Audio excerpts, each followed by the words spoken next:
കാറ്റത്തെ കിളിക്കൂടിൻ്റെ ഇനി വരാൻ പോകുന്ന ഒരു അടിപൊളി എപ്പിസോഡിൻ്റെ റിവ്യൂ ആണ് പറയാൻ പോകുന്നത്. ഇത് ഇഷ്ടപ്പെട്ട ഒന്ന് സബ്സ്ക്രൈബ് ചെയ്ത് സപ്പോർട്ട് ചെയ്യുക. സുധീഷിനെയും കുടുംബത്തെയും അവരുടെ വല്യച്ഛനും അമ്മായിയും ചേർന്ന് വീട്ടിൽ നിന്നും ഇറക്കി വിട്ട് വീട് സീൽ ചെയ്തിരിക്കുകയാണ്. അപ്പോൾ അവരുടെ അച്ഛൻ്റെ പേരിലായ ഭാസ്കറിൻ്റെ പേരിലാണോ വീട് എന്നറിയാനും വേണ്ടിയിട്ട് അവർ പാതിരാത്രി ആരും അറിയാതെ നിധിയും സുധീഷും വീട്ടിൽ കയറിയിരിക്കുകയാണ്. ഇതിൽ നിന്നും എന്തെങ്കിലും പ്രൂഫ് കിട്ടിയാൽ അത് കാണിച്ച് അവർക്ക് വീട് തിരിച്ചു പിടിക്കാലോ എന്ന് കരുതിയിട്ട് അവർ വീട് മൊത്തം സെർച്ച് ചെയ്യുകയാണ് നിധിയും സുധീഷും. വീടിൻ്റെ ഓട് പൊളിച്ചാണ് അവർ വീടിൻ്റെ ഉള്ളിലോട്ട് കയറിയിരിക്കുന്നത്. സുധീഷാണ് വീടിൻ്റെ ഉള്ളിലോട്ട് കയറി ഇരിക്കുന്നത്. നിധി വീടിൻ്റെ മുകളിൽ ഇരിക്കുകയാണ്. എന്നിട്ട് സുധീഷിനോട് പറയുന്നുണ്ട് എല്ലായിടത്തും നോക്കാൻ, എവിടെ നിന്നെങ്കിലും ഡോക്യുമെൻറ്റ്സും കാര്യങ്ങളും കിട്ടിയാൽ അത് നമുക്ക് തെളിയിക്കാലോ എന്ന് പറഞ്ഞുകൊണ്ട് സുധീഷ് വീട് ഫുള്ളും അരിച്ചു പെറുക്കുകയാണ്. അങ്ങനെ വീട് ഫുള്ളും സെർച്ച് ചെയ്യുന്ന സമയത്ത് സുധീഷിന് ഒരു പെട്ടിയിൽ നിന്നും ഒരു കവർ ലഭിക്കുന്നുണ്ട്. ആ കവർ തുറന്ന് നോക്കുമ്പോൾ അതിൽ നിന്നും ഒരു 3-4 പേപ്പർ ആണ് സുധീഷിന് ലഭിക്കുന്നത്. ഇതാണോ ഇനി ഡോക്യുമെൻറ്റ്സ് എന്ന് കരുതി സുധീഷ് അതെല്ലാം മറിച്ച് നോക്കുന്നുണ്ട്. എന്നിട്ട് അത് നേരെ നിധിയെ കൊണ്ട് കാണിക്കുന്നു. അപ്പോൾ നിധിയും അത് നോക്കിയതിന് ശേഷം നിധി പറയുന്നുണ്ട് അത് തന്നെയാണ് സുധീഷ്, പെട്ടെന്ന് അതുകൊണ്ട് വാ എന്ന് പറഞ്ഞുകൊണ്ട് സുധീഷ് വീട്ടിൽ നിന്നും മുകളിലോട്ട് ഒരു കയറിന്മേൽ കയറുകയാണ്. ആ സമയത്ത് നിധി പറയുന്നുണ്ട് സുധീഷ് ശ്രദ്ധിച്ച് കയറ് എന്ന് പറയുകയാണ്.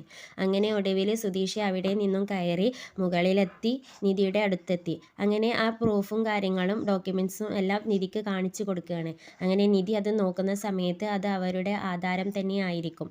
അങ്ങനെ നിധി സുധീഷിനോട് പറയുകയാണ് ഇത് തന്നെയാണ് നമ്മൾ തിരഞ്ഞിരുന്നത്, നമുക്ക് ലഭിക്കേണ്ടത് ലഭിച്ചു എന്ന് പറഞ്ഞുകൊണ്ട് സന്തോഷിക്കുകയായിരിക്കും നിധി. പിന്നെ സുധീഷ് പറയുകയാണ് നിധിയോട് അത് എനിക്ക് കവറിലോട്ട് വെച്ച് സൂക്ഷിച്ച് വെക്ക്, നമുക്ക് ഇനി തിരിച്ചു പോകാം എന്ന് പറഞ്ഞുകൊണ്ട് അവർ അവിടെ നിന്നും ഇറങ്ങുന്ന സമയത്ത് സുധീഷ് അതിൻ്റെ മുകളിൽ നിന്നും താഴോട്ടേക്ക് വീഴാൻ പോകുന്ന സമയത്ത് നിധി സുധീഷിനെ പിടിക്കുന്നുണ്ട്. എന്നിട്ട് സുധീഷ് പറയുകയാണ് നിധി എന്നെ മുറിക്കെ പിടിച്ചോ, ഇല്ലെങ്കിൽ ഞാനിപ്പോൾ വീഴും എന്ന് പറയാണ്. അപ്പോൾ നിധി പറയുന്നുണ്ട് ഞാൻ പിടിച്ചിട്ടുണ്ട്, സുധീഷ് പിടിച്ച് കയറി എന്ന് പറഞ്ഞുകൊണ്ട് സുധീഷിനെ പിടിച്ച് കയറ്റുകയാണ്. അപ്പോൾ വളരെയധികം സന്തോഷമായിരിക്കും സുധീഷിൻ്റെ കൈ പിടിച്ച് സുധീഷിനെ രക്ഷിക്കുന്നതിൽ കാണുമ്പോൾ സുധീഷിന് സന്തോഷം തോന്നും. അപ്പോൾ നിധി പറയും എന്താ ആലോചിച്ച് നിൽക്കുന്നത്, പോവണ്ടേ എന്ന് പറഞ്ഞുകൊണ്ട് നിധി സുധീഷിനെ പിടിച്ച് കയറ്റി അവർ അവിടെ നിന്നും താഴോട്ടേക്ക് ഇറങ്ങുകയാണ്. പിന്നീട് കാണിക്കുന്നത് ഗംഗാധരനെയാണ്. ഗംഗാധരൻ വീടിൻ്റെ ഗേറ്റ് തുറന്ന് അകത്തോട്ടേക്ക് വരികയായിരിക്കും. ആ സമയത്ത് നിധിയും സുധീഷും മുകളിൽ നിന്നും ഇറങ്ങി വീടിൻ്റെ ഗേറ്റിൻ്റെ അടുത്തോട്ടേക്ക് നടന്നു വരികയായിരിക്കും. പെട്ടെന്ന് സുധീഷിന് തോന്നും ആരോ ഗേറ്റ് തുറക്കുന്നുണ്ടെന്ന്. ആ കാര്യം നിധിയോട് പറയും ആരോ ഗേറ്റ് തുറക്കുന്നുണ്ടെന്ന് തോന്നുന്നു. അപ്പോൾ അവർ ഗേറ്റിൻ്റെ കുറച്ച് അപ്പുറത്ത് തന്നെ നിൽക്കും. പെട്ടെന്ന് ഗംഗാധരൻ വീടിൻ്റെ ഗേറ്റ് തുറക്കും. അപ്പോൾ നിധിയും സുധീഷും അവർ കാണാതെ അവിടെ ഉള്ള ഒരു സൈഡിലോട്ട് മാറി നിൽക്കും. ഗംഗാധരൻ വീടിൻ്റെ ചുറ്റും പോയി നോക്കും ആരെങ്കിലും വീട് കുത്തി തുറന്നിട്ടുണ്ടോ, ഇനി അവരാരെങ്കിലും വീട് തുറക്കാൻ വന്നിട്ടുണ്ടോ എന്ന്. അപ്പോൾ അവിടെയൊന്നും തുറന്നിട്ടുണ്ടാവില്ല. സുധീഷും നിധിയും ആരും കാണാതെ അവിടെ ഒളിച്ചു നിൽക്കുന്ന സമയത്ത് നിധിയുടെ കാലിൽ എന്തോ കടിക്കുന്ന സമയത്ത് നിധി ശബ്ദമുണ്ടാക്കും. ശബ്ദമുണ്ടാക്കുന്ന സമയത്ത് സുധീഷ് നിധിയുടെ വായ പൊത്തും. അങ്ങനെ ഗംഗാധരൻ ആ വീട്ടിൽ നിന്നും പോയതിന് ശേഷം സുധീഷും നിധിയും വീടിൻ്റെ ഗേറ്റ് ചാടി പുറത്തോട്ടേക്ക് കടന്നതിന് ശേഷം അവർ നേരെ പോകുന്നത് കാറിലോട്ടാകും. കാറിൽ ചെന്ന് കയറിയതിന് ശേഷം നിധി പറയും സുധീഷ് ആ ആധാരം ഇങ്ങ് എടുക്ക്, ഞാനൊന്ന് നോക്കട്ടെ എന്ന് പറയും. അങ്ങനെ സുധീഷ് ആ ആധാരം നിധിക്ക് കൊടുക്കും. നിധി അത് വായിച്ച് നോക്കുന്ന സമയത്ത് നിധി പറയും ഇത് അച്ഛൻ്റെ പേരിലാണ് വീടുള്ളതെന്ന് പറയും. അപ്പോൾ സുധീഷ് പറയും ആണോ, എങ്കിൽ ഞാനൊന്ന് നോക്കട്ടെ എന്ന് പറഞ്ഞുകൊണ്ട് ഡോക്യുമെൻറ്റ്സ് തിരിച്ചു വാങ്ങും സുധീഷ്. എന്നിട്ട് സുധീഷ് അത് വായിച്ച് നോക്കും. ആ പറഞ്ഞത് ശരിയാണല്ലോ, ഇത് അച്ഛൻ്റെ പേരിലാണല്ലോ എന്ന് പറയും. അപ്പോൾ നിധി പറയും അച്ഛൻ്റെ പേരിലായിട്ടാണല്ലോ നിങ്ങൾ ആ വീട്ടിൽ നിന്നും ഇറങ്ങിക്കൊടുത്തത്, ഈ ഡോക്യുമെൻറ്റ്സ് ആ വീടിൻ്റെ ഉള്ളിൽ ഉണ്ടായിട്ടും നിങ്ങൾക്കാർക്കും ഇതുവരെ അത് കണ്ടെത്താൻ കഴിഞ്ഞിട്ടില്ലല്ലോ, ഞാൻ വേണ്ടി വന്നല്ലോ എന്ന് പറയും. അപ്പോൾ സുധീഷ് നിധിയെ കളിയാക്കിക്കൊണ്ട് പറയും അങ്ങനെ എന്ത് പറഞ്ഞാലും ഒരു വീടിൻ്റെ ഗേറ്റ് വരെ ചാടാൻ തനിക്ക് ധൈര്യമില്ലല്ലോ എന്ന് പറഞ്ഞുകൊണ്ട് സുധീഷ് നിധിയെ കളിയാക്കും. അപ്പോൾ നിധി പറയും അത് എനിക്ക് പേടിയായിട്ടല്ലേ ഈ സമയത്ത് ഗേറ്റ് ചാടാൻ, അതുകൊണ്ടല്ലേ എനിക്ക് പേടിയാണെന്ന് പറഞ്ഞത് എന്ന് പറഞ്ഞുകൊണ്ട് അവരവിടെ തർക്കിച്ച് നിൽക്കും. അങ്ങനെ നിധിയും സുധീഷും ഹോട്ടലിലെത്തിയ സമയത്ത് നിധി പറയും ഞാനുണ്ടായത് കൊണ്ട് നിങ്ങൾക്ക് ഇതെല്ലാം തിരിച്ചു കിട്ടിയെന്ന് പറയാം. അപ്പോൾ സുധീഷ് പറയും പറഞ്ഞത് ശരിയാണ്, നിധി ഉള്ളത് കൊണ്ടാണ് ഇത് തിരിച്ചു കിട്ടിയില്ലെങ്കിൽ ഞങ്ങൾക്കിത് വീട് തിരിച്ചു കിട്ടില്ലായിരുന്നു എന്ന് പറയും. ഇതെല്ലാം നിധിയുടെ ബുദ്ധിയാണെന്ന് പറയും. അപ്പോൾ നിധി പറയും എന്നിട്ട് എന്നെ കളിയാക്കിയിരുന്നതെന്ന് പറയും. അപ്പോൾ സുധീഷ് പറയും ഞാൻ വെറുതെ ഒരു തമാശയ്ക്ക് കളിയാക്കിയതല്ലേ, തൻ്റെ വലിയ ബുദ്ധിയല്ലേ, തനിക്ക് എല്ലാത്തിനും ഒരു കോൺഫിഡൻസും കാര്യങ്ങളൊക്കെ അല്ലേ എന്ന് പറഞ്ഞുകൊണ്ട് സുധീഷ് നിധിയെ നൈസായിട്ടൊന്ന് കളിയാക്കും. പക്ഷേ അത് നിധിക്ക് മനസ്സിലാവില്ല. പിന്നീട് നിധി പറയും, എനിക്ക് നന്നായിട്ട് ഉറക്കം വരുന്നുണ്ട്, അതുകൊണ്ട് സുധീഷ് പോയി കിടന്നോ, ഞാനും പോയി കിടക്കുകയാണെന്ന് പറയും. സുധീഷ് ചോദിക്കും, താൻ കിടക്കുകയാണോ, നമുക്ക് കുറച്ച് സമയം സംസാരിക്കാം. അപ്പം നിധി പറയും, എന്ത് സംസാരിക്കാൻ? അപ്പോൾ സുധീഷ് പറയും, നമുക്ക് ഇതിനെക്കുറിച്ച് എന്തെങ്കിലും സംസാരിക്കാം. ഇതിനെക്കുറിച്ച് ഇനി എന്ത് സംസാരിക്കാൻ? ഇനിയൊന്നും സംസാരിക്കാനില്ല, ഇനി ഉണ്ടെങ്കിൽ തന്നെ അത് ഇനി നാളെ സംസാരിക്കാം.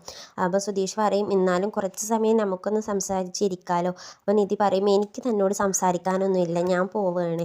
അപ്പോൾ സുധീഷ് പറയും, ഇനി വല്ല കാപ്പിയോ ഫുഡോ എന്തെങ്കിലുമൊക്കെ ആവശ്യം വന്നാൽ ഇനി എന്നെ വിളിക്കേണ്ടി വരില്ലേ, അപ്പോൾ തൻ്റെ കൂടെ ഞാൻ കുറച്ച് നേരം ഇവിടെ ഇരിക്കാമെന്ന് പറയാം. അപ്പോൾ നിധി പറയും, അതൊന്നും വേണ്ട, എനിക്ക് വേണം എന്നുണ്ടെങ്കിൽ കാപ്പി ഇടാൻ എനിക്കറിയാം, അതല്ല ഫുഡ് വേണമെന്നുണ്ടെങ്കിൽ അത് ഓർഡർ ചെയ്ത് കഴിക്കാനും എനിക്കറിയാം, താൻ പോയി കിടക്കാൻ പറഞ്ഞുകൊണ്ട് നിധി റൂമിലോട്ട് കയറും. സുധീഷിൻ്റെ മുറിയിലോട്ടും കയറും. എന്നിട്ട് നിധി മുറിയിലിരുന്ന് ഡോക്യുമെൻസും കാര്യങ്ങളെല്ലാം നോക്കുകയായിരിക്കും. നിധി ഡോക്യുമെൻസും കാര്യങ്ങളെല്ലാം അലമാറയിലോട്ട് എടുത്ത് വെച്ച് നിധി വാഷ്റൂമിൽ പോയി വരുന്ന സമയത്ത് പുറത്ത് നിന്നും സുധീഷിൻ്റെ ശബ്ദം കേൾക്കും. അപ്പോൾ നിധി പറയും, അത് സുധീഷല്ലേ സംസാരിക്കുന്നതെന്ന് കരുതി വാതിൽ തുറന്ന് പുറത്തോട്ടേക്ക് പോകുന്ന സമയത്ത് വാതിലിൻ്റെ അടുത്ത് സുധീഷ് ഉറങ്ങുകയായിരിക്കും. ഉറങ്ങുന്ന സമയത്ത് എന്തൊക്കെയോ പിച്ചിയും പയ്യും പറയുന്നുണ്ടാകും. അപ്പോൾ നിധി, സുധീഷ് എണീക്ക് എന്ന് പറഞ്ഞുകൊണ്ട് നിധി വിളിക്കും. പെട്ടെന്ന് സുധീഷ് പേടിച്ചുകൊണ്ട് കള്ളൻ എന്ന് പറഞ്ഞുകൊണ്ട് എണീക്കും. എന്നിട്ട് നിധി പറയും, എന്താണ് തനിക്ക് പറ്റിയതെന്ന് ചോദിക്കും. അപ്പോൾ സുധീഷ് പറയും, ഞാൻ നല്ല ഉറക്കത്തിലായിരുന്നില്ലേ. അപ്പോൾ നിധി പറയും, ഇവിടെ ഇരുന്നിട്ടാണോ ഉറങ്ങല്, റൂമിൽ പോയി ഉറങ്ങിക്കൂടെ. അപ്പോൾ സുധീഷ് പറയും, അവരെല്ലാവരും ഉറങ്ങിയിട്ടുണ്ട്, ഞാൻ വാതിൽ തുറന്നിട്ട് കിട്ടുന്നില്ല, ഇനി അവരെ വിളിച്ചുണർത്തിയാൽ അവരെല്ലാവരും എണീക്കും, അതുകൊണ്ട് ഞാൻ ഇവിടെ കിടന്ന് ഉറങ്ങിയതാണെന്ന് പറയും. അപ്പോൾ നിധി പറയും, റിസപ്ഷനിൽ പോയിട്ട് ഒരു കീ വാങ്ങിച്ച് പോന്നാൽ പോരെ എന്ന് പറയും. അപ്പോൾ പറയും, അവിടെയൊന്നും കീ ഇല്ല, ഞാനത് ചോദിച്ചതാണ്, വണ്ടിയിലാണെങ്കിൽ AC ഇല്ല, പെരും ചൂടാണ്, അപ്പോൾ ഞാൻ ഇവിടെ ഇരുന്ന് ഉറങ്ങാലോ എന്ന് കരുതിയപ്പോൾ ഇവിടെ നിന്ന് ഉറങ്ങാൻ താൻ അയക്കുന്നില്ലെന്ന് പറയാണ്. അപ്പോൾ നിധി പറയും, താൻ അഭിനയിക്കണ്ട, താൻ നല്ല അഭിനയക്കാരനാണെന്ന് പറയും. ഓ, ഞാനിവിടെ കിടന്ന് ഉറങ്ങിയതും അഭിനയം ആയോ എന്ന് പറയും സുധീഷ്. അപ്പോൾ സുധീഷ് പറയും നിധിയോട്, താൻ പോയി കിടന്നോ, ഒരുപാട് ലേറ്റ് ആയില്ലേ എന്ന് പറയും. അപ്പോൾ നിധി പറയും, എങ്കിൽ താൻ ഇവിടെ തന്നെ ഇരുന്നു എന്ന് പറഞ്ഞുകൊണ്ട് മുറിയിലോട്ട് പോകുക. അപ്പോൾ സുധീഷിന് പറയും, മനസ്സിലൊരു മനസ്സാക്ഷിയില്ല, എന്താണ് എന്നെ ഒന്ന് തിരിച്ച് വിളിച്ച് റൂമിലോട്ട് കയറ്റിക്കൂടെ എന്ന് വിചാരിക്കും സുധീഷ്. അങ്ങനെ സുധീഷ് ഇങ്ങനെ കരുതുന്ന സമയത്ത് നിധി മുറിയുടെ വാതിലടിച്ച് അകത്തോട്ടേക്ക് കയറിയിട്ടുണ്ടാവും. പെട്ടെന്ന് തന്നെ നിധി വാതിൽ തുറന്ന് സുധീഷിനോട് പറയും, താൻ ഇങ്ങോട്ടേക്ക് പോരെന്ന്. അപ്പോൾ സുധീഷ് ചോദിക്കും, അങ്ങോട്ടേക്കോ? ആ. അപ്പോൾ നിധി പറയും, ഇങ്ങോട്ടേക്ക്, ഇവിടെ വന്ന് കിടന്നു എന്ന് പറയും. അത് വേണ്ടെന്ന് പറയും സുധീഷ്. അപ്പോൾ നിധി പറയും, ഇവിടെ കിടന്നാൽ ആൾക്കാർ വന്നാൽ പറയും താൻ മദ്യപിച്ച് ഇവിടെ കിടക്കുകയാണെന്ന്. അപ്പോൾ സുധീഷ് പറയും, ഞാൻ മദ്യപിച്ചിട്ടില്ലല്ലോ. അപ്പോൾ നിധി പറയും, താൻ മദ്യപിച്ചിട്ടുണ്ടാവില്ല, ഇത് തൻ്റെ വീടൊന്നുമല്ല അവിടെയും ഇവിടെയും കിടക്കാൻ, ഇത് ഹോട്ടലാണ്, അതുകൊണ്ട് താനിപ്പോൾ ഇങ്ങോട്ടേക്ക് പോരെന്ന് പറയും. അപ്പോൾ സുധീഷ് പറയും, താനിക്ക് അതിൻ്റെ ഉള്ളിലോട്ട് വന്നതിന് ശേഷം താനിക്ക് പറയാനല്ലേ, താൻ മുറിയുടെ പുറത്തോട്ടേക്ക് പോയിക്കോ എന്ന്. അപ്പോൾ നിധി പറയും, അതൊന്നും പറയത്തില്ല, താൻ പോരുന്നുണ്ടെങ്കിൽ പോന്നോ, ഇല്ലെങ്കിൽ ഞാനിപ്പോൾ കഥ കടക്കും. അങ്ങനെ നിധി ഒരുപാട് നിർബന്ധത്തിന് ശേഷം സുധീഷ് മുറിയിലോട്ട് കയറും. കയറിയ ശേഷം സുധീഷ് നേരെ ബെഡിലോട്ട് കയറി കിടക്കും. അപ്പോൾ നിധി പറയും, താൻ അങ്ങോട്ടേക്ക് താൻ ബെഡിൽ കിടക്കണമെന്ന് പറഞ്ഞുകൊണ്ട് സുധീഷിന് നിധി ബെഡ്ഷീറ്റും അതുപോലെ തലയണയും കൊടുക്കും. എന്നിട്ട് നിധി പറയും, താൻ താഴെ കിടന്നാൽ മതി, ഞാനാണ് ബെഡിൽ കിടക്കുന്നത്. അപ്പോൾ സുധീഷ് പറയും, ഈ മുറി വലിയ മുറിയാണല്ലോ. അപ്പോൾ നിധി പറയും, എല്ലാ മുറിയും ഒരുപോലെ തന്നെയാണ്, വലുത് തന്നെയാണ്, അവിടെ നിങ്ങൾ 3-4 പേരുള്ളത് കൊണ്ടാണ് മുറി ചെറുതായിട്ട് തോന്നുന്നത്, ഇവിടെ ഞാൻ ഒറ്റയ്ക്കല്ലേ ഉള്ളത്, അതുകൊണ്ടാണ് മുറി വലുതായിട്ട് തോന്നുന്നത്, ഇനി താൻ ഇവിടെ കിടന്നോ എന്ന് പറഞ്ഞുകൊണ്ട് പില്ലോയും അതുപോലെ ബെഡ്ഷീറ്റും സുധീഷിന് കൊടുക്കും. ഈ ബെഡിലും അതുപോലെ സുധീഷ് താഴെയും കിടക്കും. അങ്ങനെ സുധീഷ് പറയും, എന്തൊരു കൊതുകാ ഇവിടെ. അപ്പം നിധി പറയും, താനൊന്നും മിണ്ടാതെ ഒന്ന് കിടക്കാൻ നോക്ക്, ഇവിടെ കൊതുകൊന്നുമില്ലെന്ന് പറയാൻ നിധി കിടക്കും. കിടക്കുന്ന സമയത്ത് നിധിക്ക് തോന്നും, ഇയാൾ ഇതുവരെ ഉറങ്ങിയില്ലേ എന്ന് നോക്കി നിധി സുധീഷിനെ ഒന്ന് നോക്കുന്ന സമയത്ത് സുധീഷ് ഫോണിൽ കളിച്ച് കിടക്കുകയായിരിക്കും. അപ്പോൾ നിധി പറയും, താനൊന്നും ഉറങ്ങുന്നില്ലേ എന്ന് പറയും. ഞാനും ഉറങ്ങിക്കോളാം, താനും ഉറങ്ങിക്കോ, തനിക്കെന്താ എന്നെ പേടിയാണോ എന്ന് ചോദിക്കും. അപ്പോൾ നിധി ഒന്നും മിണ്ടാതെ തിരിഞ്ഞ് കിടക്കും. ഇതാണ് ഇനി വരാൻ പോകുന്ന ഒരു അടിപൊളി എപ്പിസോഡിൻ്റെ റിവ്യൂ. ഇത് ഇഷ്ടപ്പെട്ടിട്ടുണ്ടെങ്കിൽ ഒന്ന് സബ്സ്ക്രൈബ് ചെയ്ത് സപ്പോർട്ട് ചെയ്യുക.